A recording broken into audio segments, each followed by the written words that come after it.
I've received some inquiries about clear air turbulence, and because it's clear, it's not visible, and we need to shed some more light on this phenomenon so that you might be able to understand what's going on. Now, it's not going to be a substitute for a fear of flying course. It's not going to be a skull-numbing Met lecture, but actually more my perspective as a pilot and as a husband, a father, and a fellow travelling passenger as to what this is all about. Is it dangerous? Not really. No, it's not. Only in the most extreme cases. Probably more chance of winning the lottery.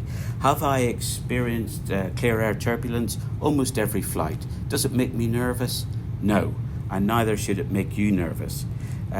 Let's in two dimensions think of what happens in everyday life. Let's think about driving a car. Road traffic accidents happen. That's a fact. People get injured, seriously injured. My goodness, some of them lose their lives, which is absolutely horrendous. But we still drive. People get knocked down, that's a fact too, and they can sustain horrible injuries or lose their lives, but we still cross the road. Aeroplanes do encounter clear air turbulence, but we have procedures and methods of mitigating it. And if you look at the number of airplanes in the air right now on Flight Radar or Plane Finder, there are tens of thousands of them up there, and it still remains the safest form of transport. So you can be driving along a road and it's all very smooth and it's lovely and you're sitting there with your seatbelt on and you're absolutely happy listening to the radio. And then you might get the odd imperfection. You might even drive over a crack in the road or a small pothole, bit of a jolt, bit of a vibration, but nothing to get you worried.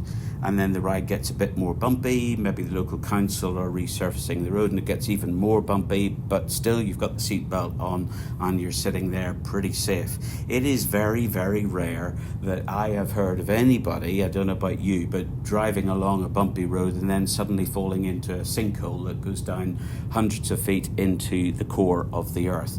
And the same applies to airplanes. So my advice to you is that I wouldn't be at all worried. That doesn't stop me allowing my precious wife and children from boarding an airplane. If you stay seated with your seatbelt fastened and only undo it when you're told to do it, or you need to go up to get something out of your belongings or visit the bathroom, then you will be very, very safe sitting there. It might get a little bit bumpy, the airplane might roll around a bit, but you've got the most highly trained, skilled, professional pilots in charge of that airplane to look after you. They don't want to be in that turbulence any more than you do, and they've got relatives, loved ones, maybe partners and children that they want to be landing back to safely. So make no mistake that this is something that they will avoid at all possible costs. So I hope that clears up any uncertainty or anxiety. I hope you find it interesting and of use. If you've got any further questions, please do contact me. Otherwise, I hope to see you very soon, and take care. Safe landings.